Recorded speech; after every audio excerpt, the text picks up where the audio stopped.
I've been out of the closet since I was 17, in 2007. When I came out, people in my family said some pretty hurtful things, which I totally expected. Being from a Southern Baptist family it hurts to admit this, but my older brother at the time seemed very receptive, surprisingly. He told me that if my dad ever gave me any trouble, to call him and he'd talk to him. That was really the last time we talked about it. Flash forward 13 years, I'm 30, and I'm getting married to my fiancé Scott next year in April, if COVID so graciously allows. I started putting a package together of fun things from my brother and I's childhood, all with the intention of asking him to be my best man. However, he called me 2 weeks ago, claiming he's wanted to talk to me about this for a long time. He went into the long tangent about how being gay is wrong and isn't what God wants. He said he thinks Scott is a nice guy and he loves me, but he doesn't think it's right that we're getting married. It was quite a shock, as Scott and I have stayed with him multiple times when we visit my hometown. To top it off, and what hurts perhaps the most, he said my 3-year-old niece, whom we adore, won't be coming to the wedding because he didn't want to have to explain to her what was going on here. Notice he only said that she wasn't coming to the wedding. I think he fully expected to still be invited after this. His wife, whom he started dating when I was 12, feels the same apparently. My whole dad's side of the family feels the same way they do, but I've already written them off mostly in my mind. My mother is beyond pissed and upset at them. I think what upsets me the most is a sense of betrayal. They were my safe spot in the family. I felt like because they're close to my age and younger and went to college, they would understand and it wouldn't be a big deal to them. I almost feel a bit embarrassed because Scott comes from a wonderful Italian Catholic family and they've never been anything less than loving and supportive. I told them that, on what is supposed to be one of the happiest days of my life, if they or anyone else is sitting in the audience and in the back of their mind thinking that what we're doing is wrong or not right, they should just stay home.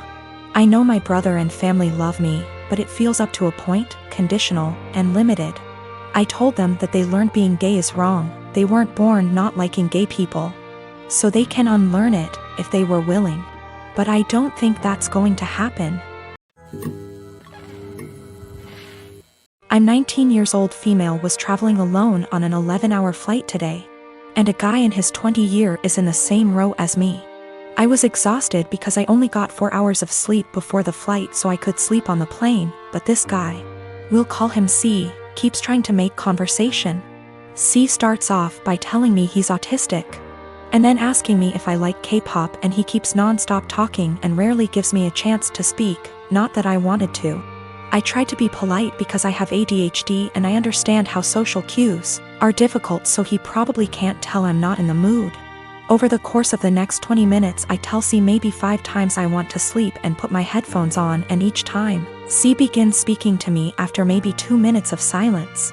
Finally, I was able to sleep for around 4 hours, but when I woke up C started up again.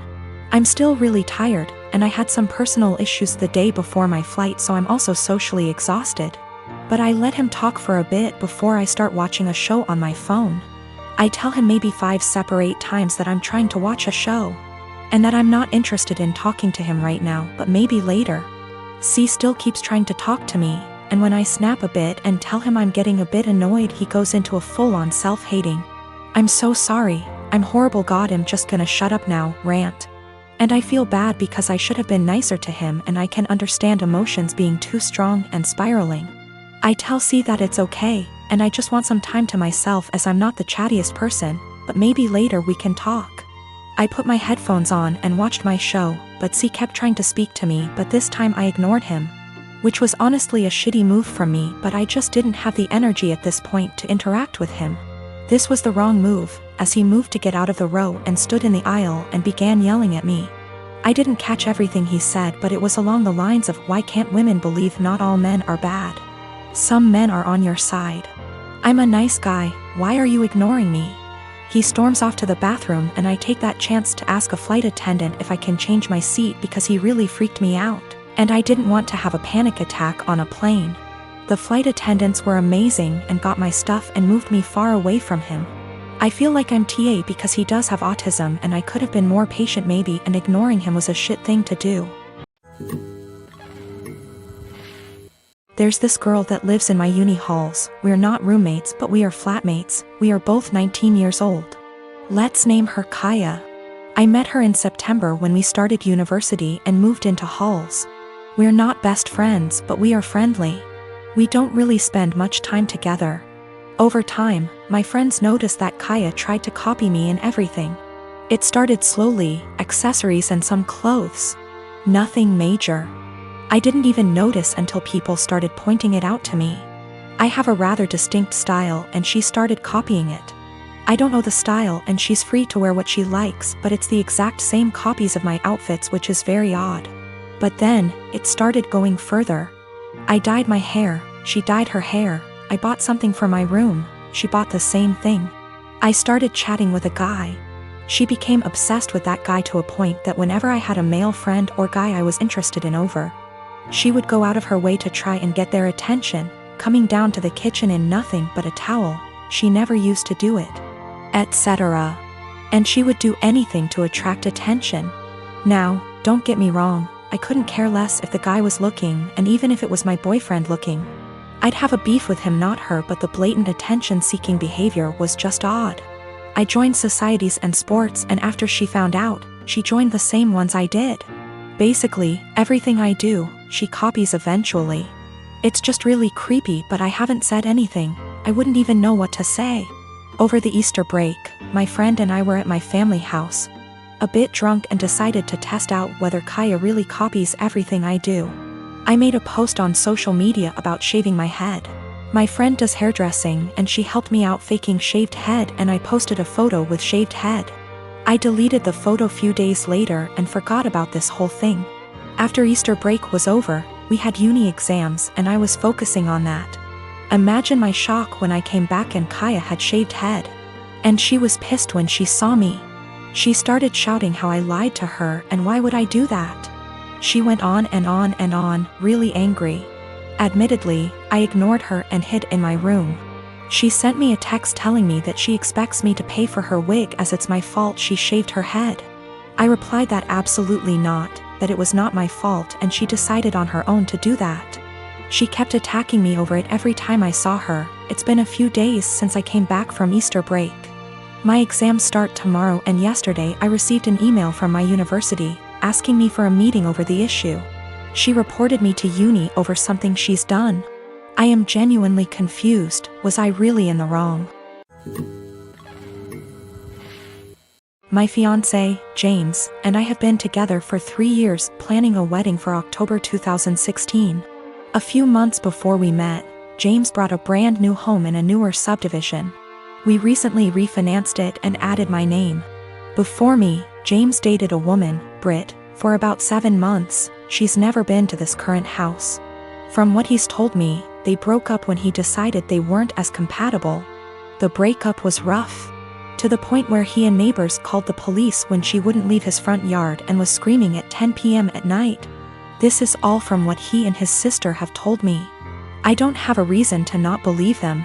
I've only had a few run-ins with Britt. These have been at restaurants or just coincidences out in public. We never spoke up until now. The problem, Britt has bought a house in the same subdivision that we live in. We even share a cul-de-sac. The only reason we found out about this is from a flyer we got welcoming her to the neighborhood. Our subdivision is very community-oriented. James insists he's never told her where he lives and hasn't spoken to her since the night he called the police. We both brushed it off as a coincidence, but lately it's becoming very weird. Here's why. I work for a company that allows me to work from home 3 out of the 5 days. Our home is a ranch and my office window faces the street. I'm not sure what Britt does for a living, but she does not work during the day. From about noon until 3, she spends her time walking up and down our street. When she passes our house, she doesn't take her eyes off of it. It's almost like she can see me in the office. She'll even stop in front of our house and stretch there for about 5 minutes. Every day anyone is at home. It makes me uncomfortable to the point where I have all of our blinds closed during the day. I understand the need for exercise, but she walks for 3 hours just going up and down our street. Another issue is when either James or I are outside with the dog, she'll let her dog outside and it will come sprinting to our yard. This causes her to come and get her dog. Every time she says, "I'm sorry, we're still working on training." James and I are always polite. Normally, I would be okay with this, but James has pointed out that any other time she lets her dog out and we're not outside, she'll immediately correct him before he runs off. She never corrects him when we're outside. We've been getting ding-dong ditched a lot since she's moved in. Something that's never happened in the 4 years that James owned the house. The doorbell will ring around dinner time, between 6 and 8, and by the time anyone gets to the door, no one will be there. It's gotten to the point where our Doberman has picked up the routine and waits by the front door, pacing. The last issue, which I believe might be illegal, is that our mail seems to go missing for a while and then pop back up. What I mean is, Brit will knock on our door and say that she received our mail and is just returning it.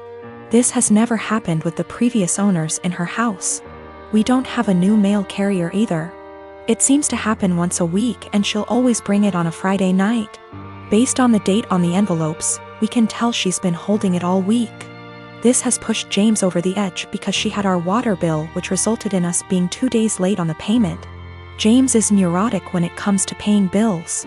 Every time I have to convince him not to go over and yell at her because we haven't actually caught her taking it out of our mailbox as much as I try to monitor it. She usually gets 2 days worth of mail because those are the days I'm not working from home. The other days I get it right away. I'm not sure what to do at this point. I don't want to piss her off by confronting her, but how can I get her to stop? She's making us nervous and I feel uncomfortable in my own yard most of the time because I know she is watching. I know this sounds strange, but I'm not sure if I can legally do anything about it. I don't have anything against her, it's just becoming an annoyance.